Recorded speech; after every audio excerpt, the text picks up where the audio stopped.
네, 오늘 제주항공 서류 합격자 발표가 났죠. 아마 많은 분들이 탈락을 했을 거예요. 합격자보다는 탈락자가 몇십 배가 많을 거니까요. 이제 많은 분들이 이쯤 되면 궁금할 겁니다. 제주항공이 서류 마감하고 이제 화, 수, 목 3일 만에 서류 합격자 발표를 냈는데 과연 이 3일이라는 시간 안에 수천여 명의 자기소개서를 일일이 검토했을까? 이게 가능한 일일까? 라는 의문점이 생길 거예요. 이 부분에 대해서 제가 좀 말씀을 드리고자 합니다. 결론적으로는요, 자기소개서를 모든 지원자들을 다 본다고 하는 것도 말이 맞을 수도 있고요, 모두 다 보지 않는다라는 말도 말이 맞을 수도 있습니다. 지금부터 이제 제가 하는 이야기는 일반적으로 이제 중소기업이 아닌 중견 이상의, 즉 몇천여 명, 많게는 몇만여 명의 단위로 지원자가 몰리는 기업의 채용에서 어떻게 진행하는지에 대해서 비교하면서 좀 말씀을 드려볼게요. 일단 현실적으로 항공사 또한 정말 많은 지원자들이 지원하기 때문에 모든 자기소개서를 꼼꼼하게 검토하는 것은 인력적으로 불가능한 일입니다. 불가능하기 때문에 이를 가능하게 하기 위해서는 효율적으로 지원자들을 검토하게 될 거예요. 그러면 여러분들이 이제 이력서상에 이제 지원하는 절대값 데이터들이 있을 거예요.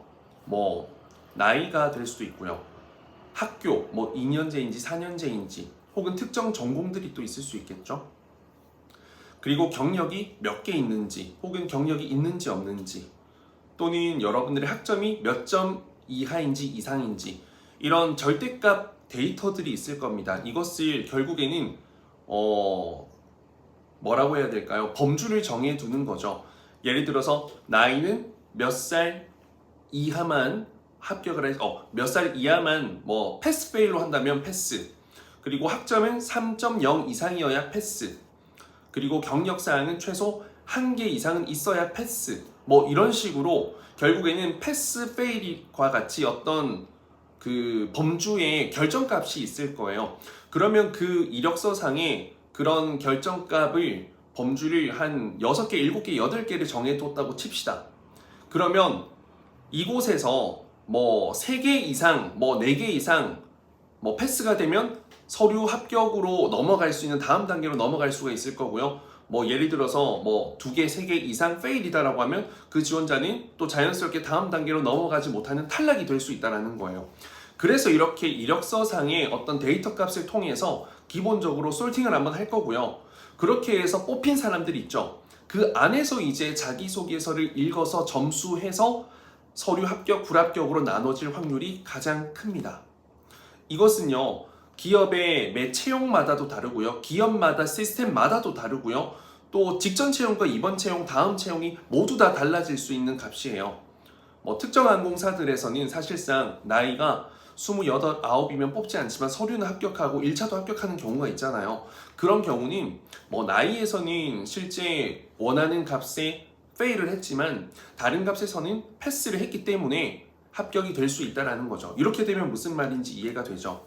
그리고 자기소개서도 엄연히 항목이기 때문에 뭔가 프로그램을 돌려서 점수화하는 것은 어느 정도 한계가 있을 거예요. 물론 자세히 안 볼 확률도 있어요. 자소서를 더 많이 보는 항공사, 더 적게 보는 항공사는 분명히 나뉘어져 있을 거예요. 그거는 어떤 내부 인사 문화에 따라 달라질 수 있는 건데 대부분은 자기소개서를 보긴 볼 거예요. 그리고 또 이게 서류가 솔팅된 것을 예를 들어서 2,000명이 솔팅이 되었어요.